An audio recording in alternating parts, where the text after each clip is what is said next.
just goes on there. Okay, all right, let's call our meeting to order, everyone. It's 7:11 p.m. and I've got a motion moved by Councillor Lafferty, seconded by Councillor Bellefontaine, that council adopts the agenda of regular meeting 20-2021 as, I'll put down amended because I do have one additional item to put forth. 11B under new business, Liddiquay Elementary School donation request. And any other modifications that any councillors want to make to the agenda tonight? Yes, Councillor Hassan? I have an item. I don't know if I should bring it now or I should wait for the new council. It's the shelter building. We had a contract with the village, and that contract, there is a paragraph in the contract that the village is responsible for the repair of any damage in the building. Right. It didn't say flood or whatever, but when the flood happened, that building was still rented to the village or to the program.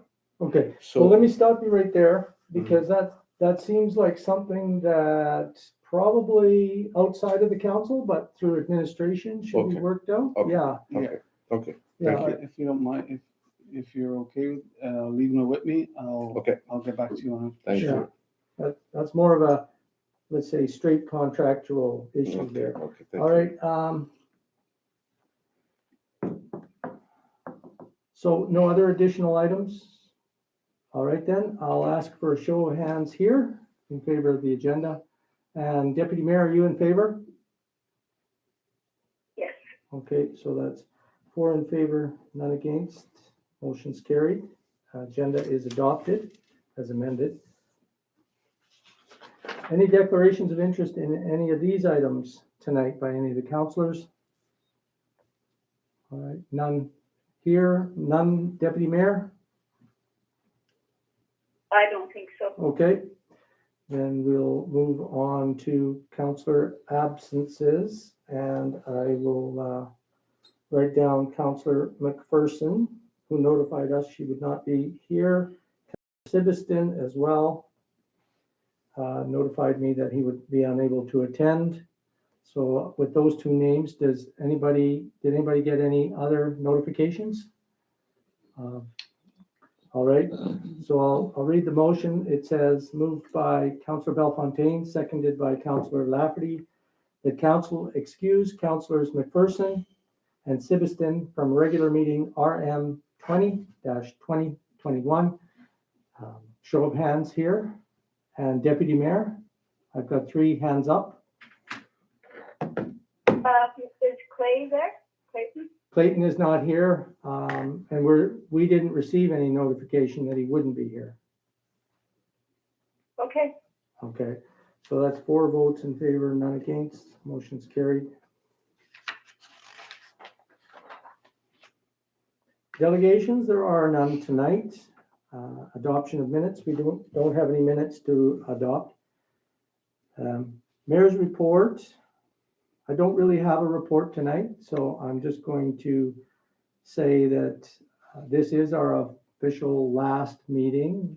We're still a council until the actual new councillors get sworn in, and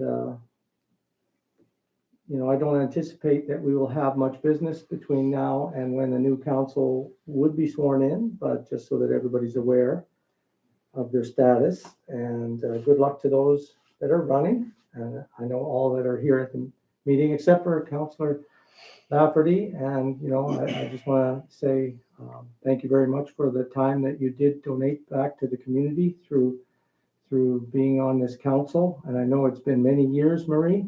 Thank you. And, we do appreciate all of the volunteer time you put in. All right, so I'll turn it over to SAO Corrigan for a report. Thank you. I had a meeting with NWT officials, the COVID Secretariat, and SAOs and chiefs from around the territory regarding COVID. This is last Friday. The majority of the meeting discussion centered around the new restrictions that are coming in this Friday. The new order in effect this Friday will limit indoor gatherings to 25 people and outdoor gatherings to 50 people. If a group or organization wants to go beyond those numbers, they need to require proof of vaccination from everyone. So that's going to be interesting rolling this out. I'm sure there'll be challenges, but this is happening starting Friday. We've already been discussing how we can work this into our programming. The majority of our programming it won't affect. Children under 12 don't count towards those numbers. So really for special events, if we are hosting any special events and we anticipate having more than 25 people indoors, we will have to require, we will have to see a proof of vaccination from everyone before letting them into the event. We've talked about perhaps having staff in the office here and possibly even at events, at least at the start, helping people get their proof of vaccinations online and being able to, and printing those off for those folks. That was the majority of the conversation. They also went over some statistics. They discussed the Yard Highway, which they're waiting until Fort Yard gets an 80% vaccination rate before opening up that border, and they're currently at 77%.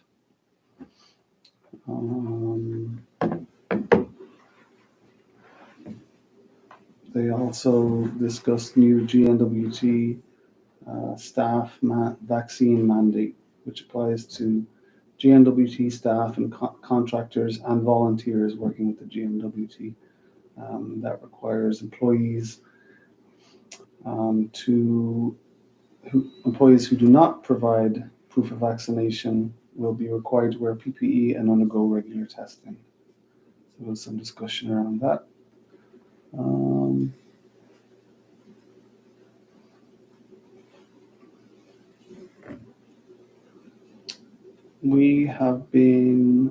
There's been some communication with the Red Cross, but the wellness project that was planned with the Red Cross has been kind of stagnant. We haven't really made any progress with that. Gordon, could I just interject for a second? I just got a text from Jen McManus with the Red Cross. She says, "Hi, Mayor, I'm going to be in Fort Simpson next Monday to Wednesday. I will keep you updated." Okay. Awesome. And she, so we'll be here available to further the discussions on how to get our health and wellness project off the ground here. Okay. I think that'll be really good. Excuse me. One thing we're considering, we're looking into possibly hiring a part-time temporary wellness coordinator for the village that can take more of a lead and take some of the stress off the staff we have, that can focus on this wellness project with the Red Cross and any kind of activities or programs or events that come up as a result.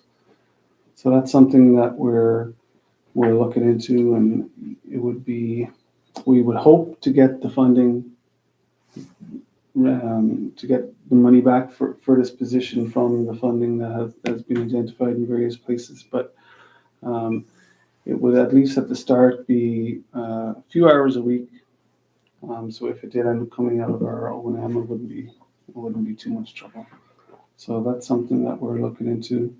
We also have made an offer for an individual for the programming coordinator position.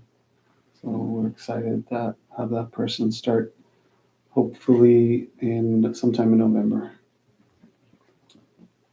That's all I have. Thank you. Okay. Councilors have any questions? All right. Moving on our agenda, we've got tabled items and old business. There are no items under that category. Neither are there any items under committee minutes and recommendations. Under new business, we have an update on federal housing and the issue around whether the village could access housing and what use it would be made of by the village. SAO Corrigan, did you want to give a little bit of an update on the Sure. status of that? I spoke with, apologies, Regional Director, Corley, Regional Director for Accommodation and Portfolio Management for the Western Region. And we spoke about the housing units that are available in Fort Simpson. Right now, there's 2 that are available for sure, the duplexes. There possibly will be maybe more available. I've asked her to touch base with the various federal departments to see if any of them are able to free up any units that are currently vacant. So she'll do that and get back to me. If we do want to go to, if we do want to go ahead and rent any of these units, she can have a contract drawn up very quickly, and that can move very fast. If if more than the 2 units become available, I think that's something that we can discuss with the new council, where how far we want to go with this. But before I go any further and commit to renting any units, I'd like some direction from council. We don't need a resolution, but I'd just like to know if council are happy to move forward. I know this came up before, but as I attended a DEA meeting recently, and it's a pretty dire need right now. We have a number of teachers with nowhere to stay. So really, I'd like to know if there's a wish from council for administration to move forward and get into the housing business, so to speak. Yeah. Maybe while councilors are thinking about that, I just want to say thanks to the SAO for keeping his fingers on the pulse of that issue in order that at least if council were to decide that they want to go ahead and rent a unit or more, that it would be available. We've kept our interest there as far as the federal government's concerned. We know we're in a housing crisis. We're post-flood. We're dealing with teachers that have been brought into the community and are looking at not having a house after they get through the time they're allowed to spend in hotels and what have you. I know there's one teacher staying in really a motorhome, and this is the principal of the school. It's interesting that some government departments seem to allocate or take care of their employees by having accommodations on standby for them when they come and go. I'm thinking the health department, locums and things like that. Other departments do it. And with the schools, for some reason here, that hasn't happened. I don't know if it's budgeting or what have you, but we're in a situation where, much like the old Western town, we got a teacher, and as a community, we have to figure out how those teachers are going to be staying here if we want our kids to be educated. We also know that it's unlikely that there's going to be accommodation opening up. Everything as far as repairs and new homes in the community is taking a bit longer than we would have hoped.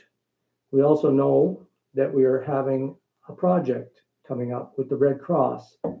And we also know that COVID can change things too in this community, and that space may be required for things like isolating people.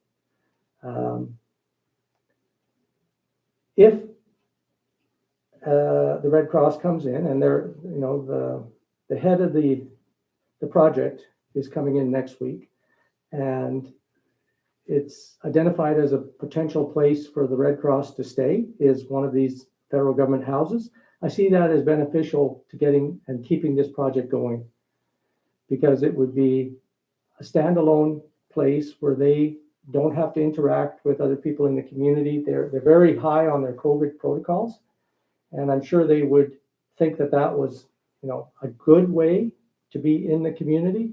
And as I say, we'd never know really how things could change. In Yellowknife, things changed in a moment when COVID took over, and suddenly space became like at a premium.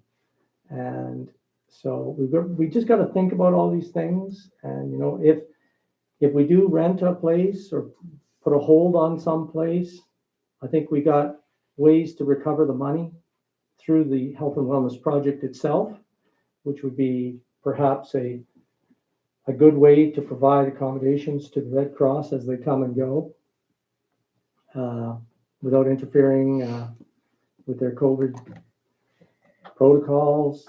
And it would also be perhaps there as backup if we needed isolation space for individuals in the community.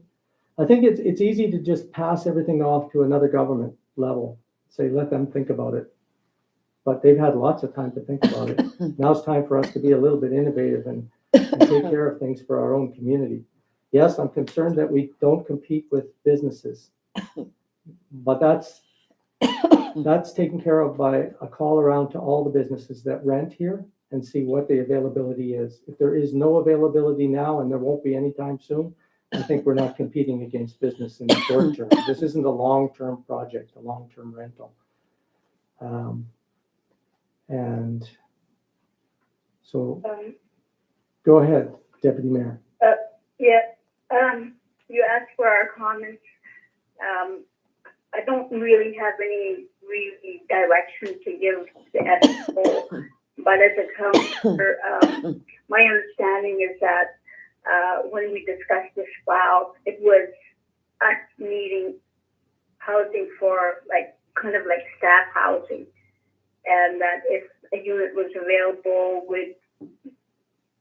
the FAO was going to work on something, which sounds like he is. And I think we should just keep it as that. As far as teachers, I think the school board is going to have to take up that file and advocate for their teachers. We can support that. But we also had a committee, housing community planning committee that was struck last year. I don't know what the status of it is. I had put my name forward, and that's going to be sitting on it on behalf of the village of Fort Simpson. I've not heard anything about it. I don't know what is happening with that committee. I think that committee needs to be, that has to go ahead because it involves everybody in the community, and I think it's a great committee. We just need to get it going. I don't think it'll take too much if everybody is involved with that. They will also have the same concerns we have. So I think we got that file going in that way. But as far as my understanding is that we are in need of a staff house, and I believe the SAO is doing that right now, and is working with the feds to see if they can come up with a deal for our staff. That's the way I understand it right now. But as far as going forward and trying to address our staffing shortage in Fort Simpson, we need to do it as a community. And so everybody will be in full support of it when we request funding for it. Thank you. Okay, thank you, Deputy Mayor. I'll let Councillor Hassan go ahead. He has his hands up first there. Thank you. Deputy Mayor. In fact, this is a very depressing situation. Last week we called the DA, because I'm the chair of the DA. We called for a meeting, and we called most of the stakeholders here in the community here. the LKFN, the chief of the LKFN, the mayor, and the SAO, and our MLA, Minister Thompson, who happened to be the Minister of MACA. And we also invited the director of the housing, regional housing corporation here. We, in the education, we have honestly a severe problem of housing, and that due to the flood. Some people who their homes got damaged because of the flood, some of them, they used to have small rental units, small rooms available for people, and that's how teachers and how people from out of town accommodate themselves when they come here. We lost like 3 or 4 chances of hiring teachers. Some of them, we hire them and they start looking online, on Facebook, or wherever they possible, they call, and they couldn't find any accommodation. So we lost some teachers. And for 4 months, we were looking to hire teacher for grade 2. We could not find anyone because all the teachers whom we tried to hire, when they found that there is no any accommodation in the community here, they don't come. And they said, oh yeah, I accept the offer, it's really nice, but I don't have any place to stay, I'm not going to come. So they resigned before they started their contract. And I have the village representative of the DAs, Troy, also with me here. Unfortunately, when we brought this issue to the table and we discussed it with the Minister Thompson as MLA and as the Minister of MACA, because whatever happened, because it's due to the floods. So I really got really disappointed with the answer of the minister that he and his department are not in housing business. I'm not talking about we are in housing business. We are in crisis business right now. We're really deep in crisis. And if we don't find a way to accommodate the teachers in the community, it's not going to be the school board responsibility. It's everyone's responsibility. Kids are not going to go to school. They're going to go to school. If they go there, they will have no teacher. So we will have no any education in this community if we just leave the housing issue or the housing crisis to the school board or the DA to fix it. That's how we look at it. Why we invited the village, because after the flood, the village, we brought the issue of the federal homes. And I have a list of all the homes that are empty since I moved to Fort Simpson 11 years ago. They're empty. No one used them. And honestly, I know that, and I told the minister that the territorial government are very lucky. I'm not attacking anyone, but they are very lucky that the mayor did not declare a state of emergency for housing, because we really in bad shape of housing. And while we have like more than half a dozen homes that are empty, and still the federal government is contracting territorial government to build more homes for the federal employees, and those are going to be also, I don't know, they might be empty also. So about 9, 10. In the meantime, the territorial government, other departments, they have like 7, 8 units that they rented and they kept empty, like health and social service. They have at least between, I think, 7 units that are empty. No one is using them. While I have a principal for the school, he live in a trailer, in a camper trailer. I don't know what's going to happen in this winter, in this course winter, in this region. That's a problem we are in. So we came back and we discussed all this issue together with the minister and with the SAO who was present there, and we came to the idea that the village, because we started the process before to contact the federal department in regards to their homes, which soon they dispose. So if they are disposing something that we need it right now while we're waiting for the long process to go, and I got an email back from Minister Thompson with an attachment from Minister China, which I don't think even this is Minister China's responsibility to go to the federal homes, to the federal department to look for houses for us. That's our MLA who should be rallying for us on this regard. So it's okay, I accept it, but it says that there is a process, and conversation, meetings. I believe you got a copy of that email and meetings, and that's not going to solve our problem. Right now, we are in a real problem. Adding to that, we have the Red Cross is coming. Right now, the federal government, the federal department is willing to deal with the village.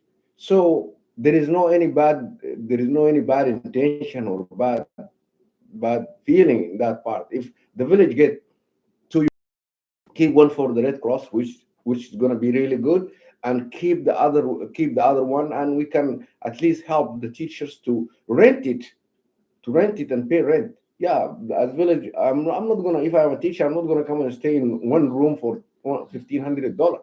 But the village could support in that, and the village is not gonna pay it from their pocket. They are not gonna pay it from they. It's all this all come from the Flood the flood disaster the flood relief. Yes. So why are we making the route and the route very complicated for ourselves when we can just simply rent them? And honestly, this administration, you have my full support. You go ahead, rent 2 units, one keep it for the Red Cross, and one as we could contact the education, and definitely the teachers are going to share one, or share two teachers will share one, and we might not even lose any penny on it while we're in going to solve a problem for our community. It's our responsibility, honestly, morally, ethically. It's our responsibility. I don't know who will be in the next council, but this will be my fight. If I'm going to be in the council, it will be my fight for the teachers, and it will be my, even if I'm not in the council, I'm not going to let this go. I will fight to the end, honestly. So there is no any point for us to make it long. Administration, for me myself, you have my word. You go ahead and follow whatever you think is right. Thank you. Okay, thank you.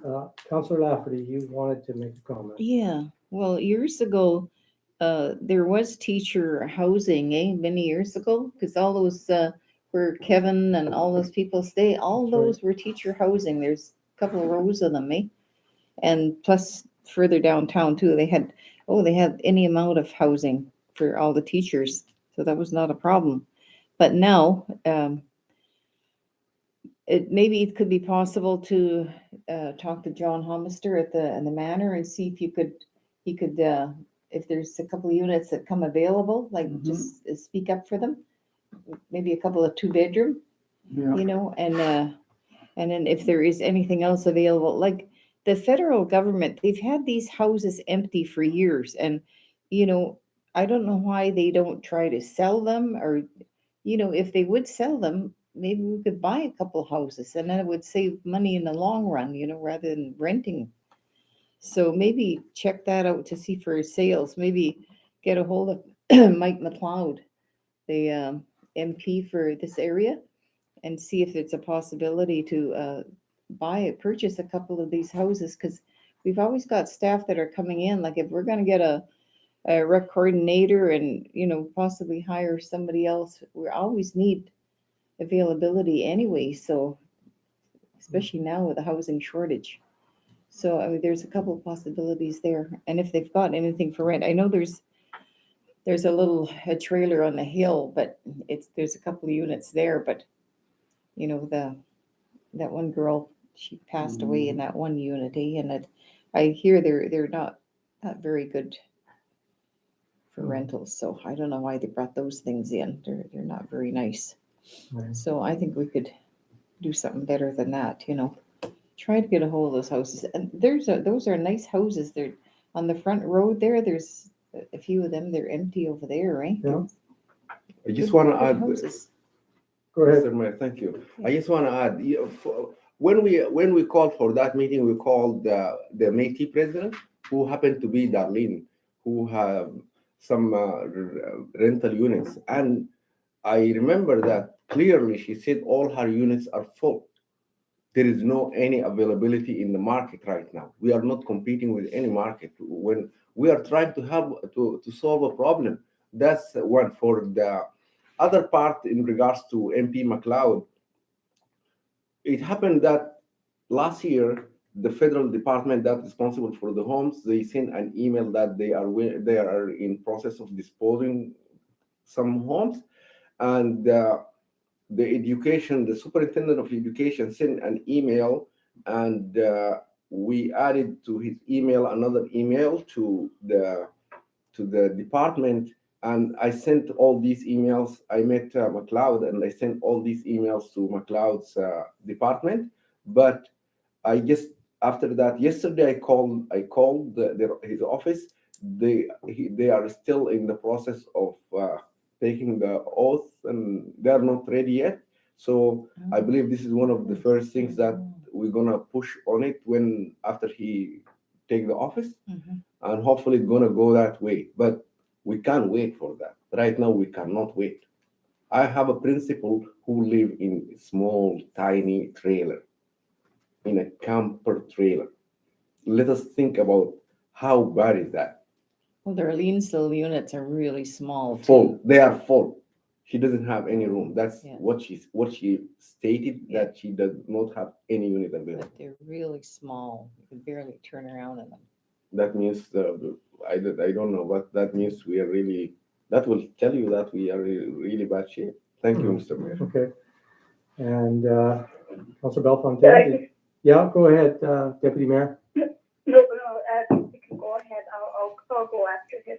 Well, I was going to ask him, he didn't have his hands up, so go ahead. Okay, thanks. I didn't see it. No. So, I was not aware that you guys had a meeting. There was, it sounds like you guys had a tri-council meeting. I was not aware of that. The only thing that I was aware of was that email that the FAO shared with us about an RCMP not wanting to live in a certain part of town. That issue never came up to me or to the council itself, or I don't know if it went to LKFN. So I don't know where that came from, but at any rate, I did mention we did have a housing committee. That there has to be a call to either activate that committee or take a different route. Now, if you guys had an emergency meeting, I'm glad you guys did. It is not, They're I'm sorry, aware that the federal housing Deputy Mayor, is- I'm sorry, it wasn't an emergency meeting. That those individuals or those people, they've been called by the DEA. It was at the DEA's call. So the chief of the LKFN, the Métis, Minister Thompson, and MLA Minister Thompson, and the housing manager for the housing corporation, and the Métis president, and DEA members, and the superintendent, and the SAO, and the mayor. The mayor didn't come, but the SAO showed up. I think the mayor didn't know at that time the meeting. So it was a DA call. That was a school board call.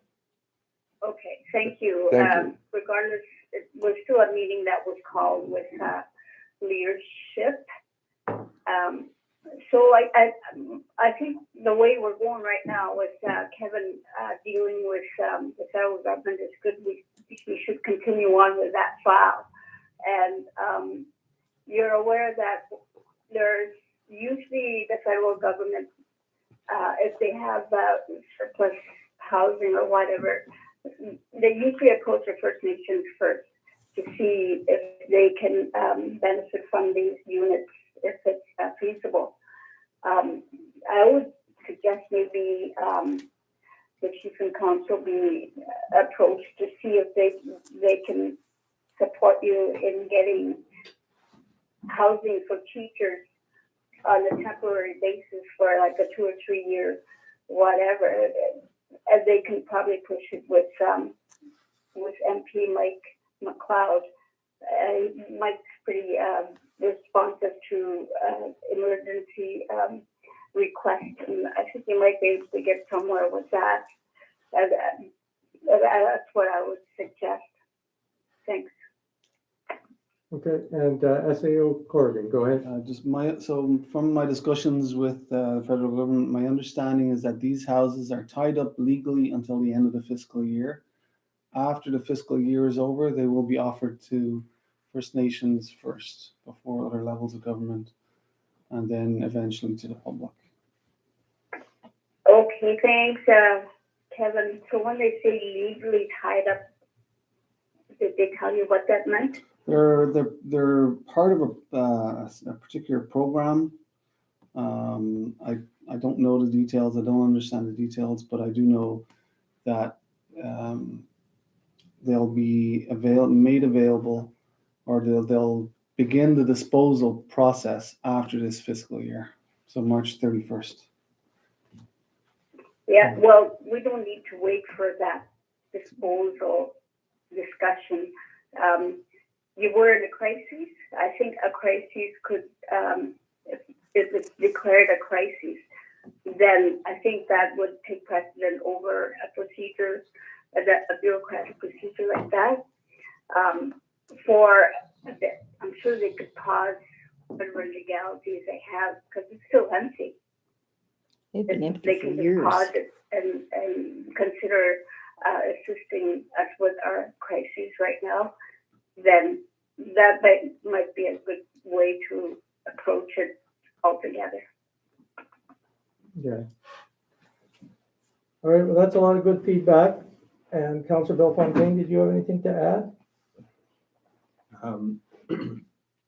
I guess, I mean, when we talked about it before, I think it's a good idea to have additional housing available.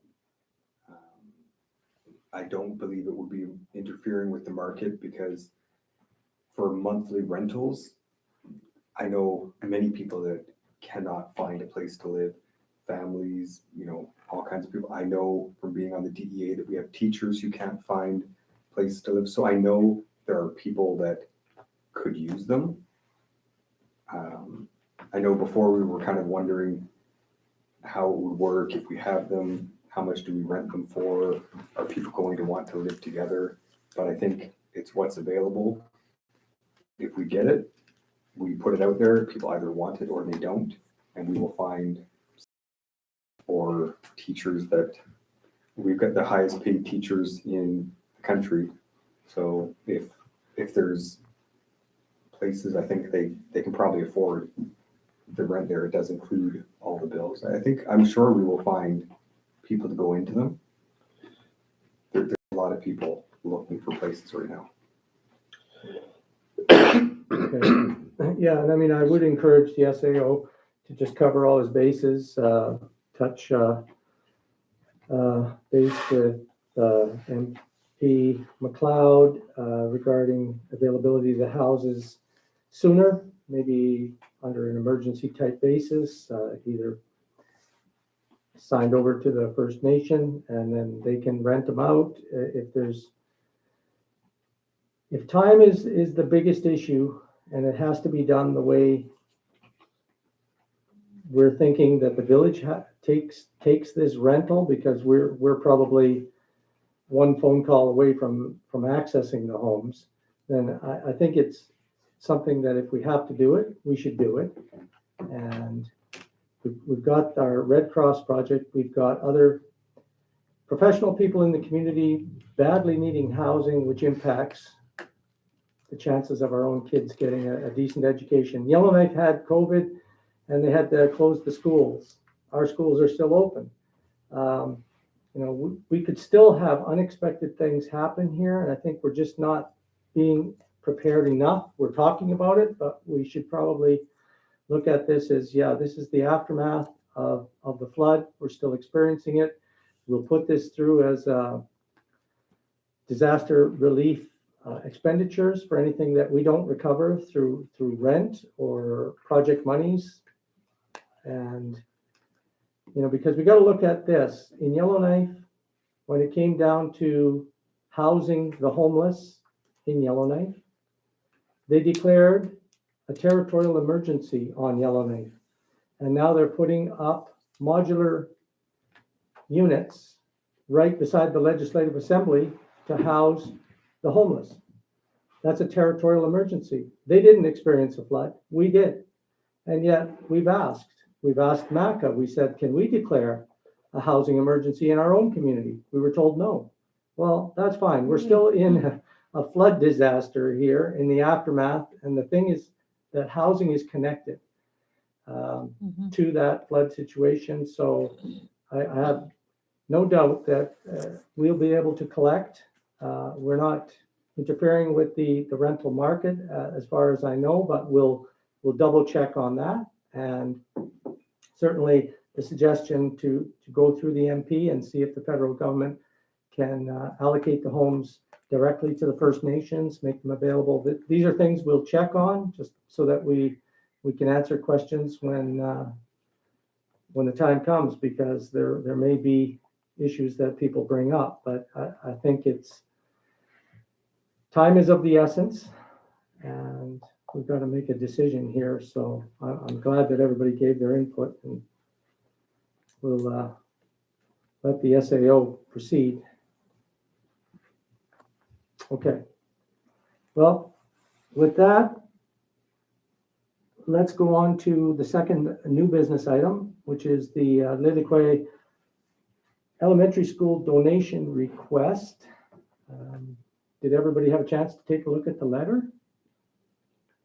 Okay, it's asking for $5,000. Part of it is to ask for a commercial type refrigerator, which perhaps is what they need in a school. And that would help to keep things like milk or yogurts and stuff fresh fruits. And the rest of the money, the $5,000, they would anticipate just using for their school lunch program. And we did give $5,000 last year. And so this is the same request. Again, there's a lot of families here that struggle. Children are the highest priority in the community. Government doesn't always allocate money the way we think they should. The school board, we've got reps here, they know they need help. It's a community decision to invest in our children. I think there's a small request, and hopefully we can do it, but I'd like to hear what the councillors have to say about this request.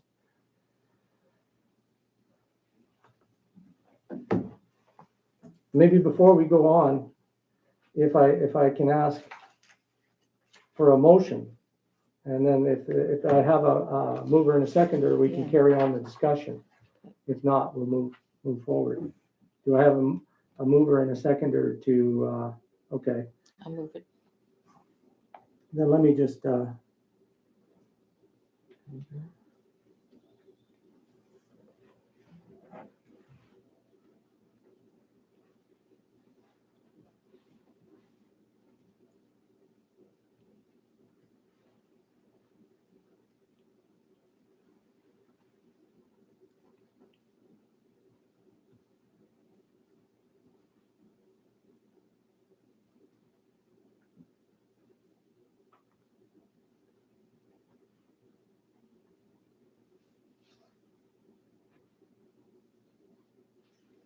Okay, so the motion would read,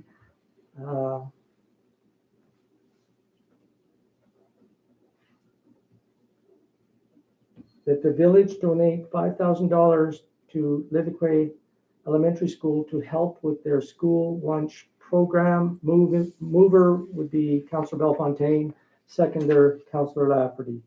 So with that, let's open the floor. Any further discussion on this motion? Councillor Sam. Yeah, for the fridge, Unity Store is gonna donate the fridge for them. So gonna go ahead for the. So, all right. Well, I guess that would be something between the school and yourself. I mean, So you can take it off the. Well, what I think we don't know what the cost of a fridge would be, but I'm assuming they would use the rest of the money for the food program, and 5,000 doesn't go that far, but I think it'd be good to see it all go towards food if you were kind enough to donate a fridge to them. I have a question. Yes, Deputy Mayor? We're also at the end of our year. December is our last month for our expenditure for this year's budget. Can the SAO tell me how much money left we have? Because I know we're going to be probably dealing with a lot of Christmas hampers this year. It's going to be an increase for that, most likely. So could you maybe give us a quick idea of how much funding is left in us donating? And we only have just over $2,000 left out of our donations budget. But in saying that, we're projecting a surplus overall. So if council feels strongly about it, we can find somewhere appropriate to expense that. Maybe some of those COVID funds. Yeah, we. Yeah, that's somewhat flexible. There are things like that. It's not a large amount of money, so I don't think we'll have a problem finding somewhere to put it. Yes, Yeah, Councillor? I just would prefer also to not to say anything negative, but I think we may have a large request for donations for Christmas happens this year. I'd like to make sure the next council is able to help out in that way.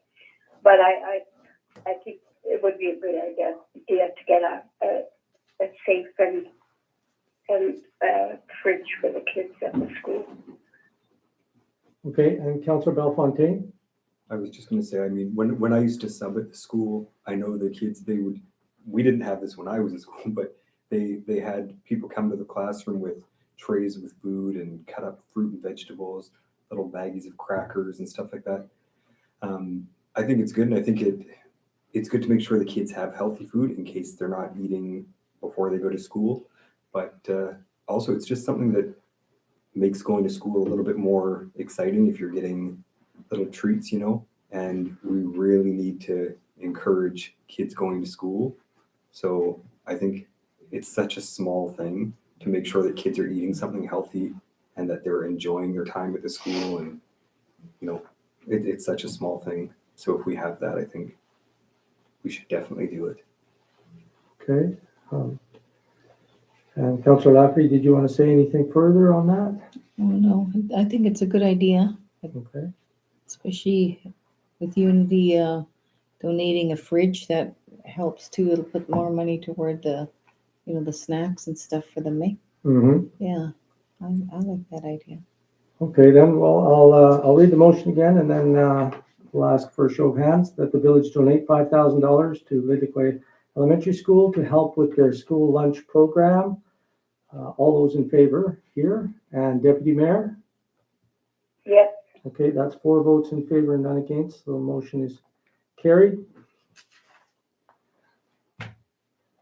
And on item 12, the third reading of the bylaw. Oh, I actually don't have that one. That resolution? I don't have that one. No. Maybe You know where it went?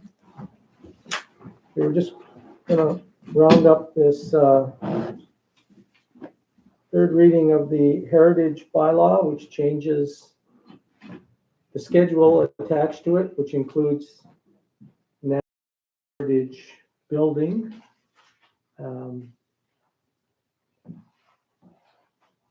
I guess you call it the historical building beside the Catholic Church. And that would allow for the fact that they wouldn't have to pay property tax going forward. We've always annually considered whether to pay their taxes for them. This would make it a more permanent request. We wouldn't have to review it each year. It wouldn't be permanent in that some future council could reverse this and change it if alternate uses were made of the building, for example.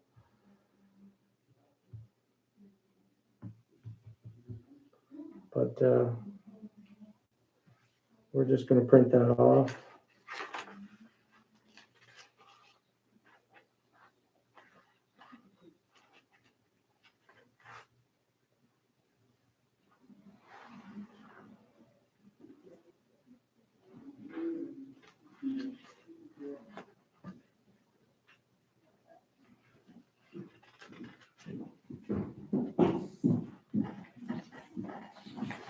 Sorry about that. Oh, okay. All right, so I'll need a mover and a seconder to further this discussion. The motion reads that bylaw 2021-005, a bylaw to amend bylaw 601, known as the Heritage Bylaw, be read a third time and passed. The I'll move mover it, is yeah. Councillor Hassan, I'll and second it. Councillor Belfontaine seconds the motion. All right, so does, oh. I was gonna say, Sorry, I'm I going thought I already blind. signed one. And so is everybody fully aware of what this bylaw is and what it would do? I have are you calling question now or? Well, no, go ahead. Give us some thoughts on that there. Okay, so I'd like to ask you to explain to us according to the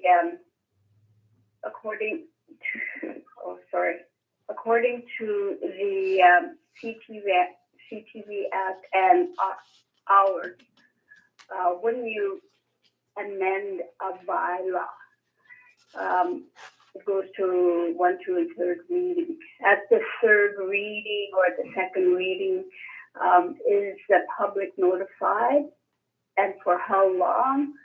And if there is a petition for that, what is the expected response to that?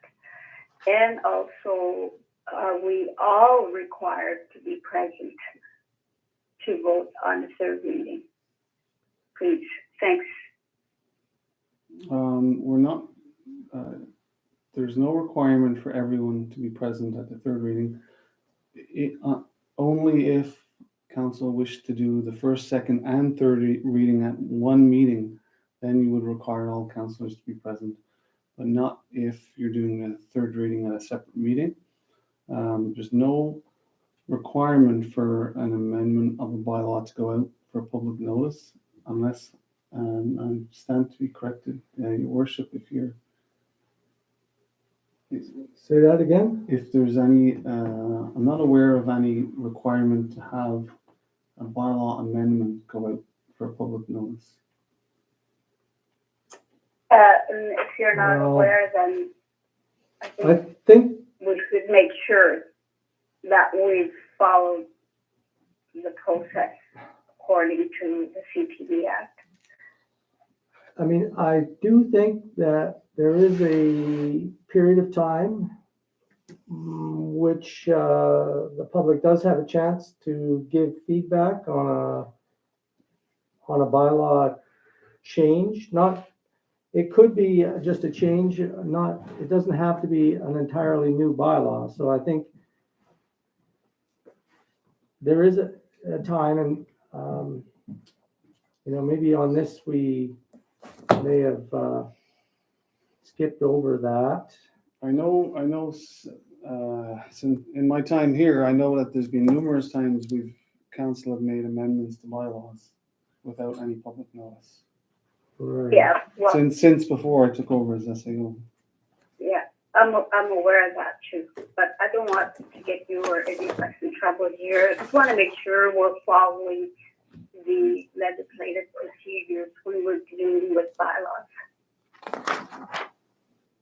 You bring up a good, And that we're being transparent, that we are following and letting everybody know about it.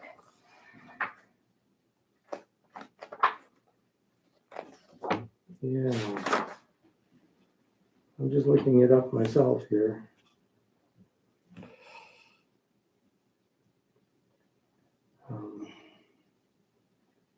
So I take it, Kevin, there was no public notification for 15 or 20 days? There was no public notice on this, no. Yeah, I guess the bylaw itself is not being changed, only a schedule. So it's a little bit different, that we haven't changed the bylaw itself, but who's included under the bylaw is being amended. And that could be the difference here.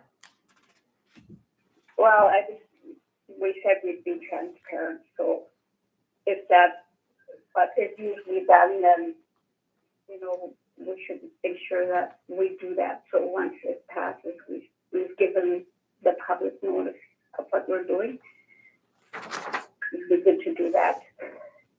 Mhm. And, you know, there's also the Department of Finance has their tax exemption legislation too. And the tax exemption legislation or acts is like all religions could be tax-free and some societies. So there's also that route too. So just want to make sure, like I said, my concern is that we said we want to be transparent.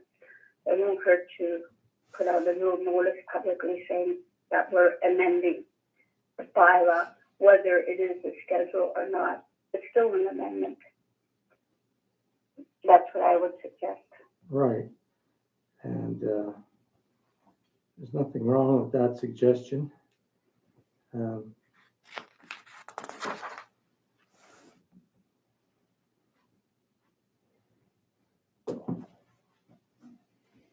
Yeah, bylaw must have 3 distinct and separate readings. It says, Well, we can just let the SAO deal with that administratively just to make sure we're doing what we're supposed to do. Maybe for the next meeting. Oh, we've been doing it all along for. There's nothing many years? regarding the requirement to post notice of a bylaw amendment.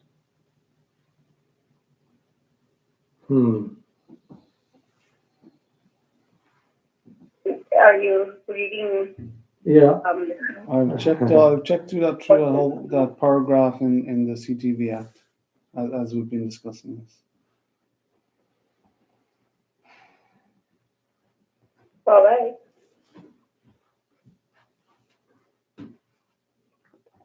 yeah, there are certain types of bylaws where you do need voter approval, but This this is not one of them. is not one of them. But you know, in any event, the deputy mayor brings up a good point that perhaps the general public isn't necessarily aware of what we're doing here, and they may have some wish to be heard on it.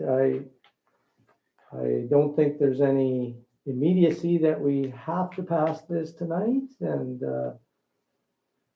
you know, it'd certainly give us a little more time to let people know what we're doing. I don't know if it's that controversial or anything that people would be objecting to strongly, but I think it's good to let people know, and we could post it irregardless that we're considering amending our bylaw to include and see what people say. I mean, it is good to get some feedback. I haven't myself discussed this much. I didn't give it too much thought as far as, you know, whether the public was that concerned about it. This has been dealt with sort of year after year on several occasions where we did grant them the tax break.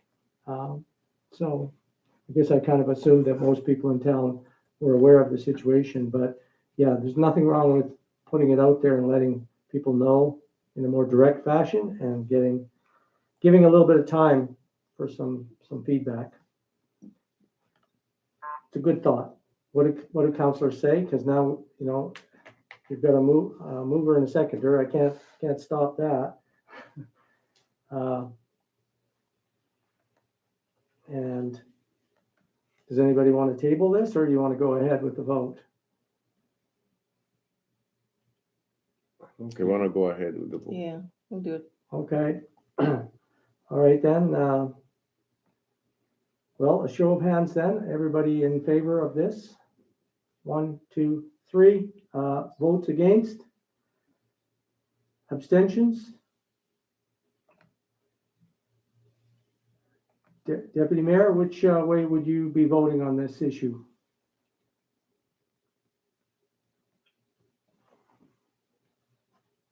Nay. Okay, no. One against, 3, 4. So that's carried, okay. Correspondence and information, well, I guess we went over our correspondence. Council matters and concerns, chance for councilors to have a last chance during this council to say what they'd like to say. And maybe Councilor Hassan, have you got any issues or concerns? Can I be the last one? Sure, you can be the last one if you like. Who wants to go first? I'll go Okay, first. Councilor Lafferty. Well, I'd just like to thank everyone for all these years, these meetings, and mayor and SAO, former SAOs, and it's been good. I think we've done a lot over the years, and I've enjoyed sitting here as a counselor. I'm going to miss it for a while, and until it gets way below zero and I don't have to walk up here. So I'd just like to thank everyone. It's been good. It's been a number of years. I think it's about 11 years now. So it's time. Yeah. Yeah. Thank you very much for your service. Oh, thank you. Thank you, Maureen. I've enjoyed it. Councilor Bellefontaine. I guess I'll start by saying thank you to Councillor Lafferty. I think in the years that I've been attending council meetings, whether I was on council or not, I've seen some council that works really well together and some that maybe hasn't and been a little more argumentative. But I feel like overall things are pretty good. And I think that as council right now, we've been really working together, accomplishing a lot of things. I think it's been a great experience. So whether I'm back here again next meeting or not, we'll see. But I think things have gone very well, and I'm actually very proud of what we've accomplished and the fact that we've worked respectfully together to achieve goals and put the community first. So yeah, I think that's all I have for today. Okay, thank you, Councilor Bellefontaine. And Councilor Hassan. Thank you. In fact, I'm going to mention everyone by name. I don't know who is going to be in the new council, but this chamber is going to really miss the wisdom and the experience of Marie Lafferty. She being given this room a flavor of wisdom and honestly, and you're going to be really missed. I don't know who is going to be here. That's one of the things which I want to mention. I would love to, and also Clayton with his good scientific ideas. He's a person who reads a lot, and he also always have like an advanced ideas, especially in science. And that would be sometimes, those kind of ideas, we don't think about them now, but in the future it will happen. And hopefully we did not like hurt any one of you guys or anyone hurt the other. Yeah, I know we always discuss and argue and sometimes get upset in the room here, but when we are out, everything is clear. Like there is nothing, and we all care for the same community, for the same people. So first, I would like to ask forgiveness from everyone, administration, the mayor, and the council, if I've been sometimes critical, if I've been sometimes aggressive or like without the limit. Liza, she came to this council with knowledge, like municipal government knowledge and dedication. I wish she will be here next term, and she really also gave this council a good sense of experience or a good taste of experience from her previous work. Celine, this is one of the people whom I would love to see her back again. Yeah, sometimes we have different ideas, but one of the best things that Celine is giving to this council, her her her her fight towards the indigenous government and how we work together with the indigenous organizations here in the region. And at the end of the day, that's how people succeed. We all together as a village, and the LKFN and the Métis majorities and minorities. If we don't work together, we won't have a better place. And honestly, thank you so much, Celine, for being advocating for that. And I wish you all the best, and I wish you will be in this council and continue to work towards good coordination, good efforts between the LKFN and the Métis and the village, and we will definitely have better future. In addition to that, uh, the deputy mayor always is a fighter for the rights of the employees, and that also came from her experience in HR, and that's something that we should always appreciate. Troy, uh, I can't say anything other than I just wish you will come back, and hopefully you'll be back. And you've been a very wonderful person whom I work with you in the DA, and with open mind, like an amazing person. Uh, then Randy. Sometimes we don't agree with Randy, but he's also a person with advanced ideas, and he reads a lot, and he investigates, like always. His efforts and his ideas always come with experience of investigating and reading and going to the history, and that's also something that it also gives a very specific special flavor to this room, if we agree with it or not, but it's really good. Uh, Fortunately, today AJ is here, and AJ he joined the council, and he decided to go and to leave the council to go and work to help the homeless and the shelter, and that was really like not everyone could do that. Only a person with a heart on something that he feel that it's good, good, he will do for the community. The mayor, I can't say anything other than the mayor is a fighter, and we join into a fight together. And sometimes people think that, yeah, I'm a friend of everyone. I'm a friend of the mayor, of the minister Thompson, of everyone here, or with everyone. But when it comes to the right of the community here, I can tell you guys, we don't have friends. We are not friends. Neither me, the mayor, or Shane Thompson. Shane is been my friend for a very long time. And honestly, during the flood, we joined together to fight for this community. Until now, we did not fight for what the mayor business lost or what my loss was. We've been fighting for the community, and we will be fighting for the community. And congratulations, mayor, and I wish you a good, pleasant term. And I know during this term, we did a lot in the community. I don't want to repeat that. And that's about you. The administration, uh, SAO Corrigan, he's been a very pleasant person, educated guy who have a good sense of humor, and also his education, because he have an engineering background that help us to he honestly took a lot of load. We don't see it, but a big load out of the council shoulder is being on him. And I wish you all the best. You succeeded on the flood. You did your best, and whether we are in the council or not, we will always support you, and wish you all the best, you and your family. And I wish everyone a pleasant, very nice holiday. And administration also. This village has a very dedicated employees. Very good. It's starting Yes. from Amanda, Yes. Mhm. uh, Jenny. She's been amazing. The former SAO, Lorna, everyone in this, and the public works, they've been doing great during the emergency. And I wish you guys all the best. Happy life. Thank you. No, Thank you very much. Thank Councilor you. Very Hassan. good. Thank you very much for your thoughtful and appreciative very comments nice. Thank Yeah. you. to everybody.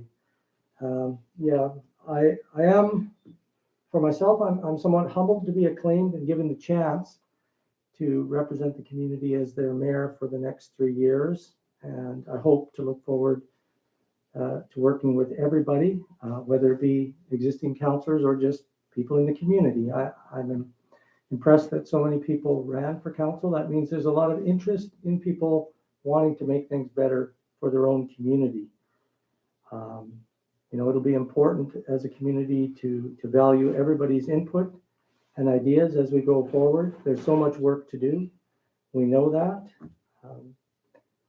But at the same time, I've got to thank the councillors that I worked with for their dedication and commitment over the last 3 years, because truly you did give up a lot and you put everything into the work that needed to be done.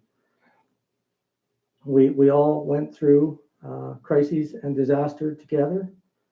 It was a bit like forging metal in a fire. I think it made us stronger, both as a council and as a community.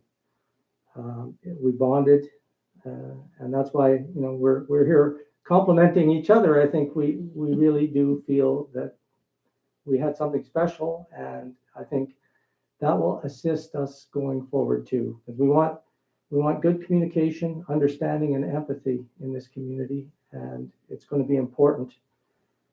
Things like truth and reconciliation aren't just words. They're things that really have to be practiced in this community. We want everybody to be part of making the community better. And so we'll see what the new day brings. And again, thank you to everybody, and thank you to the community. Celine. And now, Deputy Mayor. Thank you. I was hoping you didn't forget me. I really want to thank Moss for his kind words. I really appreciate your kindness and how you've been very, fair and respectful to all of us, and we all appreciate that. And the same thing to everybody else there. Going through a pandemic is major. It's probably once in a lifetime thing for us. But going through an ongoing pandemic, which I don't think is going to be over yet for a couple more years, and a flood, and through this also being 100 years since the First Nations whose land we're on had signed the treaty, and passing that motion on June 22nd, offering a better way to work with the First Nation. I'm so proud of this council for getting that passed and show that we are trying to work with First Nations. And we went through the COVID and through the flood, and that brought the knowledge of that we all have to work together. Regardless, it's not that one can move without the other. We're all going to work together, and we've done that. And I want to congratulate all the councillors for achieving that. Thank you. Thank you very much, Deputy Mayor. Oh, and there's And- just one note. I heard Yeah. on the news today that there could be a fifth wave starting in the UK. Wow. Yeah. Yeah. So we're not done with Not that over. epidemic yet. No. Well, the Bible said there was going to be 7 epidemics. Yeah, we just didn't think they were all And- coming at once. Yeah, that's right. That's right. Okay. So So- I've got a final motion for this council, moved by Councillor Bellefontaine, seconded by Councillor Hassan, that council adjourn regular meeting RM 20-2021 at 8:24 PM. Show of hands, all in favor. And Deputy Mayor, Yes. 4 in favor, none against. Our motion is to close the meeting, and thank you, everyone. As well. Is it coming?